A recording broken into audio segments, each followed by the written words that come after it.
The Federal Reserve is preparing to decide not just on an interest rate, but on the direction of global capital flows, the resilience of the economy, and the fate of corporations.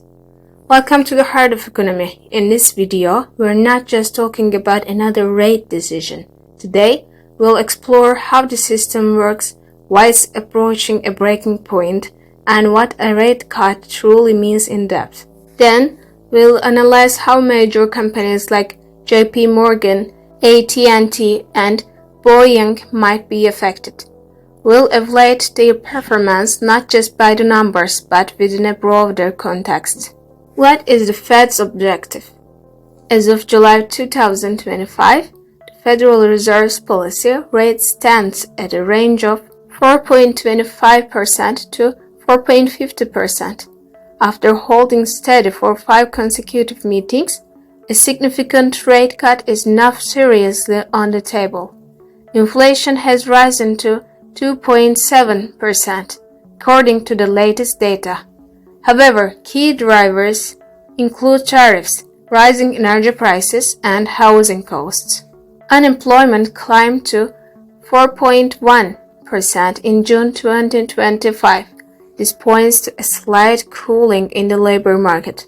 While consumer spending remains strong, there is a noticeable slowdown in the manufacturing sector. PMI figures staying below 50 confirm a near-recessionary production environment. The Fed's official stance will remain data-dependent, but recent comments, especially from Governor Christopher Waller, drew attention. Waller suggested a 25 basis point cut might be appropriate at the July meeting. This is not just a technical detail, it's a signal of a potential shift in policy direction. But it doesn't stop there. Some members, like Fed Governor Adriana Kugler, oppose cuts, citing tariffs-driven inflationary pressure. New York Fed President John Williams supports a cautious approach, saying, "Price pressures may increase further, so waiting is the best course." This raises fundamental questions. Is growth the priority? Is the cost of borrowing being managed? Or is the Fed sending a signal to markets? While the Fed's decision-making is outwardly about price stability, behind the scenes, there is a growing need to ease financial conditions to manage the U.S.'s ballooning $34 trillion debt load. A rate cut may provide a strategic window to set those conditions. So, the interest rate decision is not just an economic signal, it's a geopolitical and fiscal positioning move. The market impact of a rate cut. A rate cut has immediate and direct effects on financial markets. First, liquidity expands, investment costs decline, and investors shift toward riskier assets. This creates a short-term positive wave for equities. But today's markets no longer focus solely on the cut. They care why the Fed is cutting.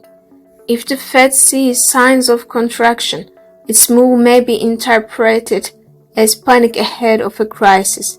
History confirms this. 2001, post-dot-com crash.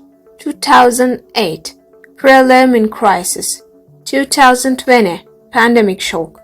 In each case, rates were slashed quickly. Markets initially relied, but the real story began months later. The question remains today, is a rate cut a solution or a preemptive move before a crisis? That answer will be the key driver of pricing and capital allocation going forward. JPMorgan Chase, America's largest and most systematic bank.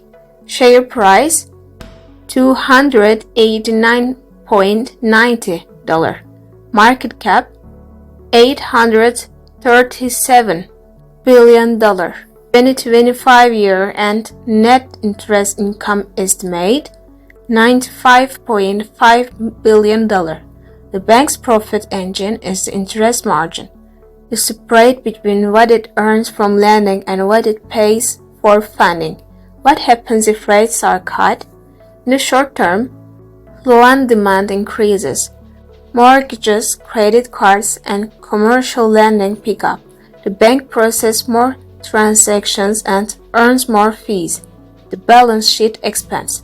But with rate cuts, net interest margin compresses. Return on earnings may decline. Profitability could come under pressure. In short, a rate cut might boost JPMorgan's income, but it could narrow its profitability. Still, JPMorgan has the capacity to manage this. Its investment banking, asset management, and global reach provide diversified income streams. This makes JPM resilient during easing cycles. With strong capital adequacy and tech investments, the bank is well positioned to lead transformation in the sector. AT&T, a telecom giant, current share price $26.99, debt ratio 54%, annual dividend $1.11. The company carries a significant debt burden, making it highly sensitive to interest rate changes. When rates are cut, refinancing becomes cheaper, interest expenses fall, cash flow improves, room for operational investment increases. This could make a big difference, especially in 5G and fiber infrastructure projects. However, past dividend cuts have weakened investor sentiment. AT&T may gain temporary breathing room from a rate cut, but will this relief turn into sustainable growth? That's the critical question. If the company uses this cycle effectively, it could strengthen its dividend policy again. But if it continues relying on debt-driven expansion, the rate cut will merely buy time. AT&T's future depends on whether it can turn this rate cycle into a strategic springboard. Boeing, a giant in defense and civil aviation. Share price $231. Debt ratio 91%.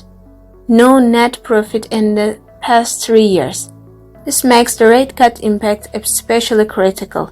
High debt is high rate sensitive. Rate cut is cash flow relief. Cash relief is time buying opportunity. How will Boeing use this time? If it can fix production flows, stabilize delivery chains, improve quality control processes, then the rate cut could help re-accelerate the company. But with its current structure, the impact will be only temporary. For Boeing, it's not about the rate cut itself. It's about what's done during the relief it provides. A rate cut buys time, but only time. A rate cut is a powerful tool for central banks, but it's also a signal, a reflection of where the economy stands and where it might be headed. Today we looked at JPMorgan, AT&T, and Boeing, three very different companies with different risk profiles, yet all moving within the same systemic dynamic. Some may benefit in the short term, some may gain time but find no lasting fix, some may turn this phase into strategic transformation. Markets don't move on numbers alone. Intangibles like perception, expectations, and trust can be just as impactful as financial statements. And remember, the fast decision doesn't just affect today, it shapes the outlook for tomorrow. Thank you for watching. At Heart of Economy, we'll continue delivering the most up-to-date, impartial, and in-depth analysis for you. If you found this content valuable, please like the video, subscribe to the channel, and share your thoughts in the comments. Your supports help this channel grow and help us bring more content to you.